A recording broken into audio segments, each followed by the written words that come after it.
Hey, what's up, everyone? Renee, LOWKEY GEEK here. And breaking news, because of the writer's strike, the first major motion picture has been affected, and that is Marvel's Blade. As if Blade didn't have enough trouble. So Blade has been paused because of the writer's strike. I'm going to go over the news right now and just cover basically everything this article from The Hollywood Reporter says and how it affects Marvel movies in general. So let's talk about that. But before we do, and if you are brand new to this channel, make sure you hit that like button, subscribe, hit the notification bell to get notified every time a new video is posted. If you want LOWKEY GEEK on the go, make sure to check out the LOWKEY GEEK podcast channel on your podcast platform of choice, where you can download audio versions of what we do here.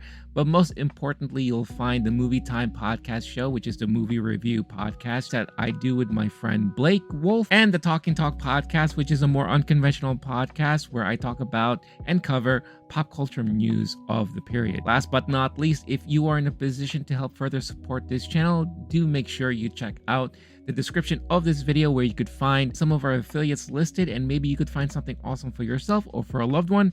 And by participating, you will be helping support this channel at no additional cost to any of you. And for all of your support, I am truly thankful. All right, let's hop into the news right now. So if you haven't been made aware of yet, and if you haven't been following the news, the Writers Guild of America and all the writers that, basically who are responsible for writing a lot of the TV shows that you watch, a lot of the movies that you watch, they are on strike. And the strike started this past Tuesday. A lot of details surrounding why they're on strike, and the studios aren't really cooperating, and this is the first time in about 15 years. I think the last time the writers went on strike was back in 2007. And if you remember that period like I do, a lot of productions were hugely affected by it. Now we're seeing things are slowly getting affected by this current strike right now. And the first major motion picture, kind of major studio motion picture has been affected, and that is Marvel's Blade. So the Hollywood Reporter just broke the news right now. Let's go read what this article says. All right, Marvel hits pause on Blade due to writer's strike. The studio, whose creative process involves rewrites and experimentation on set, is still gearing up to shoot Deadpool 3 and Thunderbolts in the coming weeks. However, Marvel Studios is shutting down pre-production on its vampire thriller starring Mahershala Ali, which was set to begin filming next month in Atlanta. The feature project, which has already been paused once before, becomes the first tentpole movie impacted by this strike. Cast and crew members are being notified this afternoon. So if you weren't made aware of, Blade has hit a snag quite a bit. There were rumors about Mahershala himself being kind of disappointed with the production, being disappointed about the script. So there were a lot of kind of rumors about back and forth being done there. Then they fired their writer and director. Basically, they, due to creative differences and scheduling, I believe was some of the reasons, they decided to part ways and all that. So recently, they hired True Detective creator Nick Pizzolatto, I believe that's how you pronounce his name, to work on the script. But according to an insider, time simply ran out. Studio will now restart the production once the strike is over, which, as of right now, there is no ending in sight, and there's no estimate as to how long this strike will last. You ask some people, some of them say maybe it'll last a couple months. You ask some may say it lasts throughout the summer. Others think it might last well into next year, and that could be very, very hurtful for a lot of productions, including movies that maybe were just about to go into pre-production. Obviously Marvel has done a lot of shifts and changes in their production schedule to kind of slow things down a little bit. That's why they're only releasing a very few amount of series this year compared to previous years.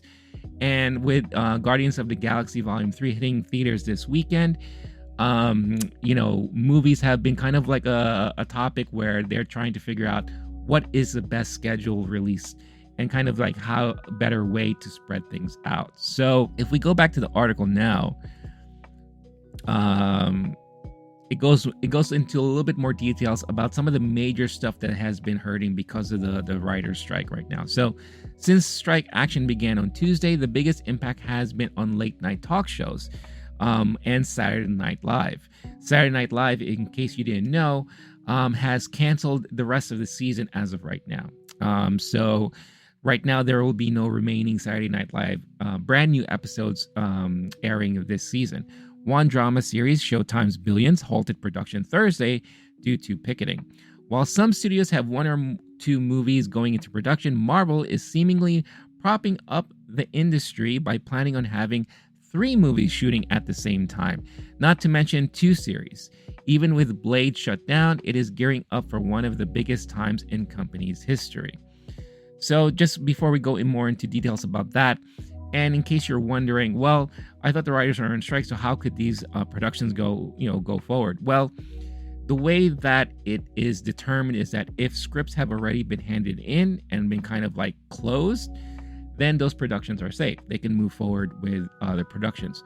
What can't happen is if any rewrites are needed to be done, any like major corrections while they're filming, it could be done by showrunners who can act as kind of pseudo writers, but their main job and title is not writer.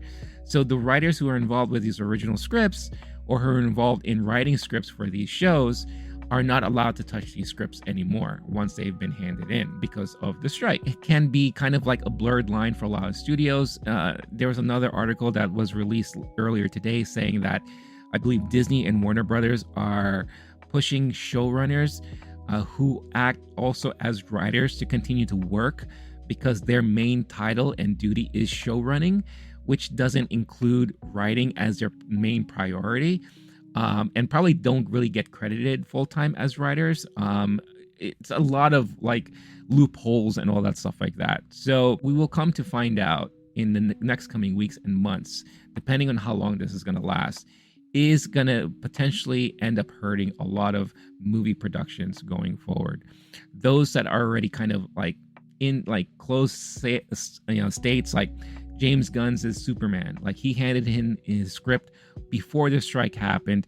So technically that movie is still safe and can move forward. Shows that are already in production, post-production, they can continue to move forward because all that means is that they're doing visual effects, editing, and everything. So for example, like Andor is still moving, Andor season 2 still moving forward because of them being in kind of post-production mode right now. It's already been kind of filmed. Tony Gilroy said he's there just to kind of oversee some edits, but he's not writing anymore. He's not doing anything with the script. With all the things and shifts happening, mainly because of COVID, Marvel finds themselves in a situation where there's going to be a lot of production that was supposed to be planned for this year and next year, with a huge bunch of stuff happening in their movie division. Whether you follow the trades or not, there have been a lot of rumors and talks about Fantastic Four. And this article kind of covers a lot of that. So let's continue to read and look to see how it affects Marvel properties. So Captain America New World Order is currently filming in Atlanta. The TV show Agatha Coven of Chaos is also shooting in Atlanta, while fellow series Wonder Man is filming in Los Angeles. Deadpool 3 is expected to go in front of cameras later this month in London, while Thunderbolts is to hit Atlanta in June as of now. Thunderbolts still appears to be on track. Fantastic Four, which is in the midst of the most closely watched casting search since Marvel hired Tom Holland to play Spider-Man 8 years ago, is eyeing a January 2024 start date in London. That could change if the strike were to drag on and on for 6 months or more, though according to sources that it is seen as unlikely. Still, even if the strike lasts just 1 month or 6 weeks, there would likely be an impact with more movie start dates being pushed among repercussions. The article continues to go on and say there's $1 billion net in production costs that are exposed because of the strike. That's certainly a concern, says one source involved with Marvel's current slate of projects regarding those in or about to go into production. Most big budget blockbusters are known for having script evolve during production. Marvel, however, has a more acute reputation for having script pages flying off of the typewriters during filming, and the strike will mark an uncharted territory for the studio, which is used to have a writer on set to rework things on the fly, which again is stuff that I've kind of mentioned before, where it's going to be very weird and different for studios because they're not allowed to have writers on set to rewrite things, to correct certain dialogues or whatever the case is. And this is maybe the point where, are they going to just stick closely to the script itself, or improvisations? How is that going to work? Are they going to have other people, maybe directors, kind of like putting in their 2 cents and saying, okay, maybe let's do it this way, or change things up without writers being involved? Who knows, right? The article continues to say that on the $1.91 billion grossing Spider-Man No Way Home, stars Tobey Maguire and Andrew Garfield's deals were completed weren't completed until around December 2020, more than a month into filming. Writers Chris McKenna and Eric Summers spent Christmas reworking the third act to include the Spider-Man actors who gave input on the script. On Ant-Man and the Wasp back in 2018, uncredited screenwriter Patrick Burleigh, who also wrote The Eternals, hammered out 25 pages a day on set, with director Peyton Reed and Marvel execs, including Kevin Feige, sitting in a room to review his work every evening. Studio execs may take comfort in the 2020 WGA agreement's A through H clause, which gives some leeway for a producer or director to cut a script for time, change technical or stage direction, and most notably make casual minor adjustments in dialogue or narration made prior to or during the period of principal photography. Again, like I mentioned, this may be the moment where we're actually going to see more of that, more of the director, maybe a producer stepping in and changing notes, changing dialogue, changing certain direction and all that. Everything that is covered in the script, we may start seeing more and more of that input, which could be maybe beneficial or very hurtful to the entire production. Who knows? In the past, we've always been arguing about studio interference on movie sets and movies, and kind of hurting them in the long run. So could we see more of that, and could that hurt things overall? It is TBD at this time, right? So the article continues saying, as observers note, no one can't create a new third act that suddenly has 2 new Spider-Man in it. Yes, you could potentially make enough changes to keep a story on track if you read that clause generously.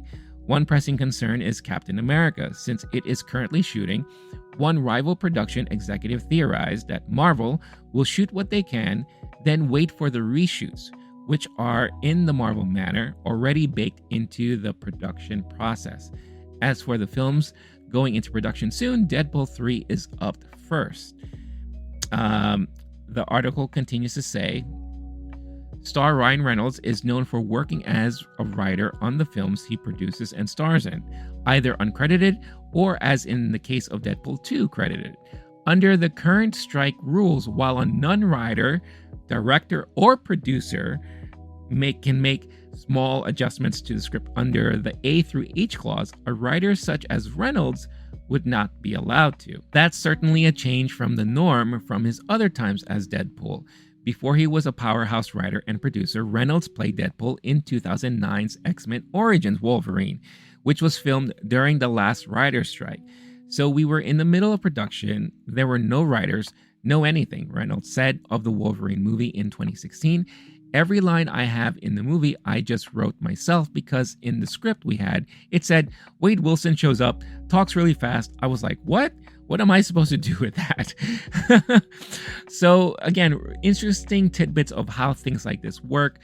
We're given another example of what happened during the last writer's strike, and how, actors, studios had to go around things like that. And this is such a great article, and I'm really glad it was put together. It was really put together because it helps us understand kind of the repercussions involved in all of these things, especially to someone who maybe is not familiar with the inner workings of Hollywood production, when it comes to movies or TV. So this is a great read so far. Okay, the article continues saying, Thunderbolts hails from regular Marvel favorite Eric Pearson, known for penning Thor Ragnarok and Black Widow. Like other Marvel writers, he finds some of his key moments during production.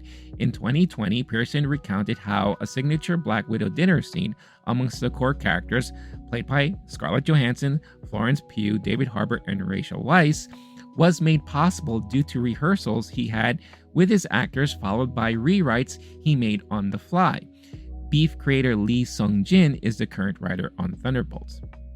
So again, things like I've mentioned before, studios who are very familiar and very used to doing rewrites, on the fly during production, during key moments where they're maybe listening to dialogue being said in a group setting for the very first time. It's very well known that rewrites can happen on the fly in the room, maybe a day after, when they're looking at the dailies and saying, hey, I don't like the way this kind of flowed. Maybe we need to rewrite certain things. So with Marvel going to production with some of these projects, it does, for me personally, it does sound kind of concerning that any kind of changes are going to be now led to producers, directors, and not saying that they're all going to be bad or maybe not work out as great as maybe having a writer on set would be. But it goes back to the argument about how much studio interference you want in these productions, right? And how can that hurt or possibly improve a certain project, right? Are we going to start seeing maybe Kevin Feige more involved in a lot of these productions?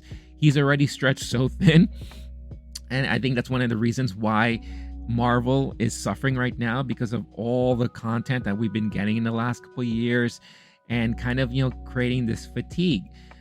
So with Feige, trying or attempting to kind of, spread things out a little bit more and stepping back, having him more involved again, how is this going to affect things moving forward? It's going to be really, really interesting to see how that's going to work out.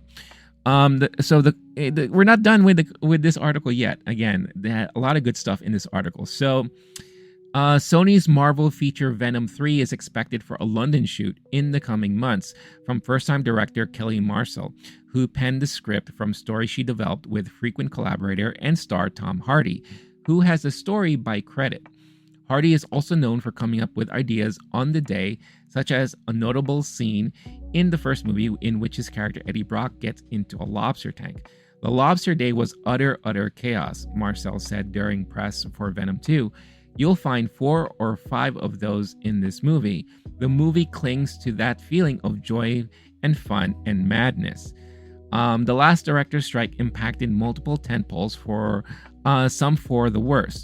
Star Trek 2009 writers Roberto Orci and Alex Kurtzman were on set thanks to their roles as executive producers, but under the rules at that time, they could not change the script. All we could do was sort of make funny eyes and faces at the actors whenever they had a problem with the line and sort of nod when they had something better, Orci said in 2009. Star Trek was a hit with critics and audiences. Other tentpoles of the era were not as lucky. Transformers Revenge of the Fallen and G.I. Joe The Rise of Cobra, oh god, that movie was awful, are among those whose creatives have spoken ill of. Look, I'll be honest, I fucking hate that movie. I hate that movie, star Channing Tatum once said. I don't blame him. Again, that movie was awful. It was trash. Now this next story, I know for a fact was a huge blow during the writer's strike. James Bond feature Quantum of Solace is perhaps the most famous casualty of the WGA strike. Considered the low point of Daniel Craig's tenure as 007, it went into production without a completed script. On Quantum, we were fucked, Craig said in 2011. We had the bare bones of a script, and then there was a writer's strike, and there was nothing we could do.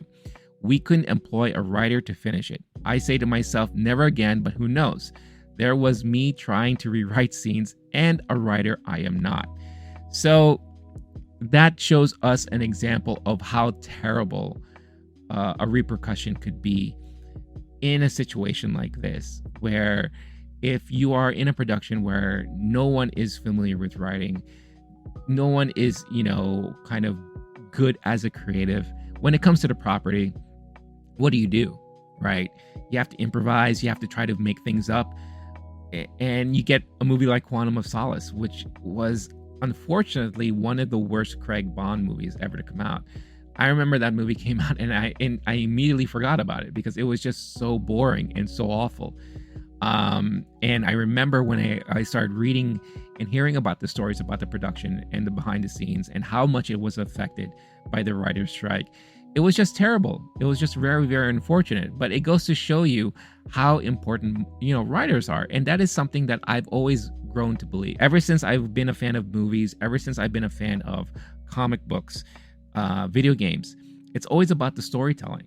And for me, I knew right away how important the writers are when it comes to that storytelling. I used to write way back in the day. I used to do poetry and write short stories. Things I do here on the channel, I semi-write myself also. I have to prepare kind of an outline of things that I do, things to talk about. So I know how important it is to write stuff. And without a lot of these writers who are severely underpaid and mistreated, a lot of the stuff that we love to watch, whether it be on TV, streaming, in the theater, on DVD, whatever the case is, it would not be possible without these writers. So it's just something to really think about when you're hearing about all of these news that's popping up this week. The article concludes, as for Marvel, it enters new phase with its relationships and with writers during this time. The first Iron Man concluded filming in June 2007, 5 months before the strike. Now Marvel must contend with not only script challenges, but potential picketers as well. On Thursday, one WGA member tweeted a call to action, asking people to join them in picketing a Marvel production filming in the heart of Hollywood. The tweet, which has been deleted, was aimed at Wonder Man, which stars Yahya Abdul-Mateen II. In a meta moment underscoring this historic and fraught time, the series gives a superhero's perspective on the entertainment industry and centers on a Hollywood stuntman and actor trying to make it big in the movies. Now, I don't know, call me crazy, as the sun is like beaming in like so hard right now. I'm getting like the golden moment live on camera here for all of you. Is that what they call it? The golden moment or the golden time? The golden hour, I think that's what they call it. I could see Marvel during that production utilizing what's happening right now and kind of like including that in the show, because Wonder Man is supposed to be like a very satirical play and look into Hollywood, from a point of view of someone who's trying to become a stuntman, right? And that's what's going to make this Wonder Man TV series very intriguing and interesting. And how are they going to play on that? It's going to be pure on comedy for the most part. So those of you who are wondering, expect like another She-Hulk here. But I can totally see them utilizing what's happening now in their script and in their production, which will be kind of hilarious and all that. But I mean, again, that's a great recap of everything Marvel related. Of course, there's so many other studios dealing with a lot of stuff right now. WB and DC, they've been very confident, and they're like, Superman, which is kind of like the first film that they have on the books. James Gunn even said it himself. That script has been submitted. It's been kind of locked. So they're good to go there. But as far as other productions are concerned, we don't know. They're being very tight-lipped about it. I have a strong suspicion that a lot of these studios were expecting the strike to happen. So they were really hell-bent on making sure that a lot of the more near-term stuff has been solidified so they can move forward with production on some of the things they really want to put focus on for the immediate future. As far as things later on down the line, I guess we will wait and see, especially with how long this strike lasts. That's it. That's basically the news I wanted to break and talk about today. It's very important stuff to know about, especially if you are a Marvel fan, if you're a fan of movies and TV, if you're a fan of the industry. This is stuff that is going on right now, and this is stuff that it's good for you to know especially what's happening behind the scenes. So stay tuned. I'm going to be doing kind of like a best recap of everything that's going on, the latest updates from the WGA side, from the studio side, and kind of put them all together and just briefly talk about the current state of the debacle between the two, what's at stake, what is the major contention, what is causing the beef and the conflict.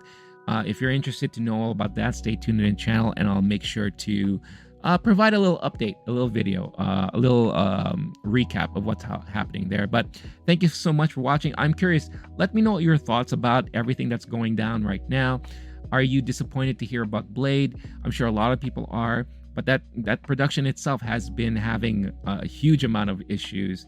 It's almost like it's cursed, right? Which is kind of fitting for the type of property it is. Let me know all your thoughts in the comments below about the Marvel stuff upcoming, Blade, and the strike in general. I would love to hear about from all of you, your thoughts on everything there. But again, thank you so much for watching.